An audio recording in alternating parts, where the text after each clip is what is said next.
evening. You're watching the main news on HKIBC. I'm Wynna Wong. Here's a look at tonight's top stories. Health officials say the fifth COVID wave may have peaked, but urged people to stay vigilant. The MTR Corporation rides back into profit. And a conservative narrowly wins South Korea's presidential election. Top story tonight, Hong Kong's daily COVID tally dropped today as health officials suggested that the city's cases might have peaked. There were 180 deaths, including one man in his 40s with no record of chronic illnesses.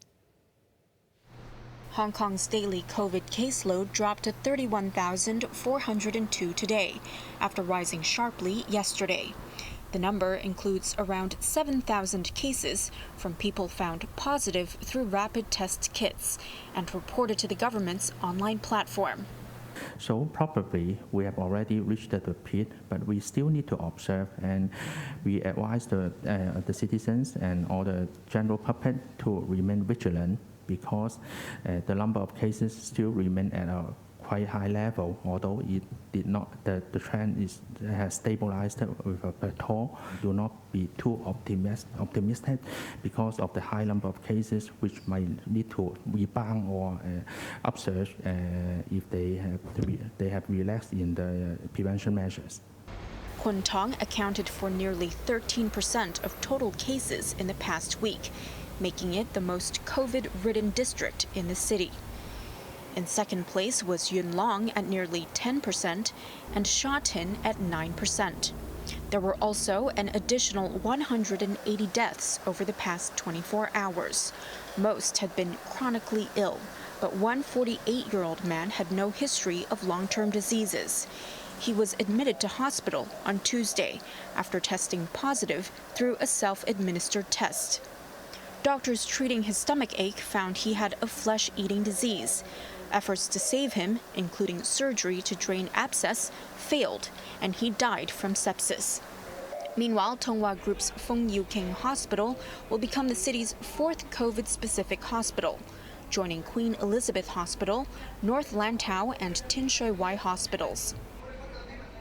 The government says it will have more than 70,000 isolation units for COVID patients.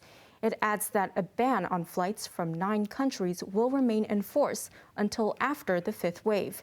Maisie Mock reports. Chief Executive Carrie Lam, who was chairing the second of her daily COVID briefings, said the time is not right to lift the ban on flights from 9 countries as Hong Kong is at a critical juncture in fighting the epidemic. A lot of people will rush to come back. And inevitably, among some of those people, there will be infected cases. There may even be critically ill cases arising from the returns. And that will add a lot of pressure to our public hospital system. After controlling this fifth wave, and preferably having a compulsory universal test that will enable us to eliminate any remaining infections in society, we will certainly have plans or a pathway to open up Hong Kong again for our own people and for the international travel. At the briefing, the government said it expects to have more than 70,000 isolation units or beds for people with COVID. That's 20 times more than at the beginning of the fifth wave.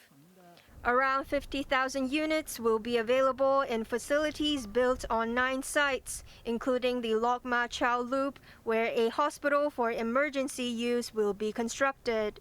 Infected people can also be quarantined in newly built public housing blocks, hotels, and transitional housing. Secretary for Security Chris Tang said over 18,000 isolation units or beds managed by his bureau reached an occupancy rate of 40% as of last night. Lam said sending an emergency alert to mobile devices yesterday was a good move, as it notified people that Queen Elizabeth Hospital, which has the busiest accident and emergency department, will only admit COVID cases from Sunday. Maisie Mock, HKIBC. Hair salons did a roaring trade as they reopened after a month-long closure because of COVID. Like many other salons across the city, there was a long line outside this one in Changguan-o this morning. Customers must have at least one COVID jab and use the Leave Home Safe app. Staff must check their customers' vaccination records, and everyone in the salon has to be masked. The MTR Corporation made a profit of $9.5 billion for last year, recovering from a loss in 2020. But its chief executive says challenges remain. Chloe Feng reports. COVID has hit the MTR Corporation hard, but the city's sole railway operator reported an annual profit of $9.5 billion for last year. It was a significant turnaround from the $4.8 billion loss in 2020. In an online presentation of the results, Chief Executive Jacob Kam said there will be challenges in the year ahead. While local patronage by the end of 2021 was improving, the cross-boundary rail services have remained suspended, and the patronage of the Airport Express remained very low. As a result, the fare revenue from passenger service could only recover to about 60% of the pre-pandemic levels. At the same time, the combined recurrent revenue from station commercial and shopping malls was also well below the levels before the pandemic. Kam also said the company hopes to open the cross-harbor section of the East Rail Line by this summer. So far, the progress has been reasonable and meeting our expectations. However, the pandemic, the new wave of COVID-19 has impacted on all of our activities, including some of the project activities. So far, our target remains to open the new section in June, July this year. The MTRC added that it is trying to diversify its business income by increasing investment and cooperation, and pledged support for the government's North Metropolis project. Chloe Fong, HKIBC. Local COVID infections on the mainland have continued to climb, reaching a record 402 cases yesterday. Jilin province bordering North Korea reported 165 cases. In Jilin City, the head of a university was sacked after students who contracted the virus complained that they were denied help and were ordered to stay in libraries. The northwestern province of Gansu had 66 cases. Shanghai, meanwhile, is on high alert after asymptomatic cases rose to over 70. Concerts, exhibitions, and leisure events have been suspended. Overseas now, South Korea's former top prosecutor Yoon Suk-yeol has won a tightly fought presidential election. Yoon is expected to adopt a tougher line with China and North Korea while addressing economic woes at home. Sarah Wong reports. It's Yoon Suk-yeol's first step in politics, and he won big. The 61-year-old conservative secured 48% of the vote to defeat his liberal opponent Lee Jae-myung of the ruling Democratic Party by less than 1 percentage point. 그리고 오늘 이 결과는 The competition is over and the victory is not alone mine, the former prosecutor stressed, as his People Power Party ended 5 years in the political wilderness. From now on, we should work together for our people and country. Yoon entered politics only last year after rising to prominence with the successful prosecution of former President Park Geun-hye for corruption. He advocated a more confrontational stance against North Korea and China, while pivoting further to the United States. But Yoon, who succeeds Moon Jae-in in May, faces economic and social grievances at home, including widening inequality and ballooning housing prices. Congratulations poured in from neighbors and allies, with Japan hoping that relations between them will thaw. The U.S. is expected to count on a more Western-leaning Seoul to counter Beijing's growing influence. Sarah Wong, HKIBC. Ukraine and Russia have agreed to address the humanitarian crisis following their first high-level talks since the invasion began. At a meeting in Turkey, Ukrainian Foreign Minister Dmytro Kuleba urged Russia to implement a 24-hour ceasefire for civilians to leave. His Russian counterpart, Sergei Lavrov, accused Kyiv of using civilians as human shields, but said humanitarian corridors will keep running. Turkey hopes the talks will bolster Kyiv's territorial integrity without alienating Moscow. Ukraine, meanwhile, says at least 3 people, including 1 child, were killed in a Russian airstrike on a maternity hospital in Mariupol. The Ukrainian president accused Moscow of committing genocide, while Russia said its neighbor was creating fake news. Sarah Wong reports.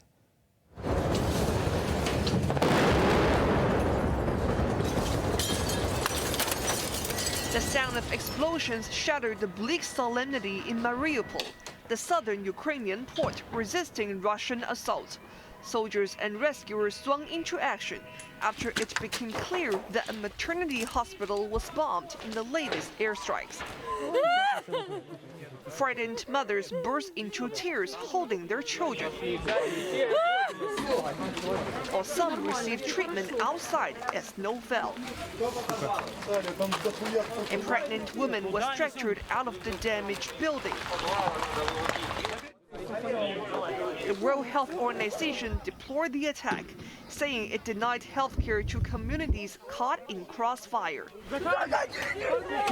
Furious Ukrainian President Volodymyr Zelensky accused Russia of committing genocide by targeting civilians and again pressed for a no-fly zone. But Moscow accused Ukraine of fake news, saying the maternity hospital was handed over to troops some time ago. Western governments, meanwhile, warned that Russia could resort to chemical weapons because it's frustrated by the slow progress of its offensive. Russia had accused Ukraine of operating biowarfare laboratories with the help of the United States. Beijing echoed the claims, but Washington dismissed them as absurd and laughable. While diplomatic efforts are underway to end hostilities in Ukraine, Taiwan warned China that both sides would pay a heavy price in any clash between them. Sarah Wong, HKIBC.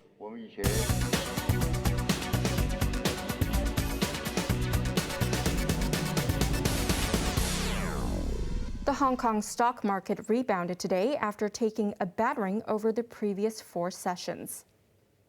The Hang Seng Index gained 1.3% as investors went bargain hunting while pinning their hopes on diplomacy to end the conflict in Ukraine. Financials advanced with HSBC rising 2.7%. AIA jumped 4.7% on expectations that the insurer will release favorable full-year results tomorrow. Conglomerate Swire Pacific recorded a net profit of $3.4 billion for 2021, after a sharp loss in the previous year. Swire Pacific A closed 7.2% higher. A look at the markets now. The Hang Seng Index closed up 262 points. Top 10 active stocks. The Tencent closed up 20 cents. Meituan was down $4.30. The Hong Kong exchanges was up $9, leaning down 70 cents. In foreign exchange rates, the euro is at $8.63, British pound at $10.29. Over in foreign markets, the UK FTSE is down 87 points. Look at the weather before we go. Tomorrow will be mainly fine and dry. Temperatures will range between 18 and 25 degrees. Similar weather on Saturday, but cloudy with some rain on Sunday. Now let's take a look at the weather around the world.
And that's our main news for Thursday night. Join us for more news at 11. I'm Wynna Wong. Good night.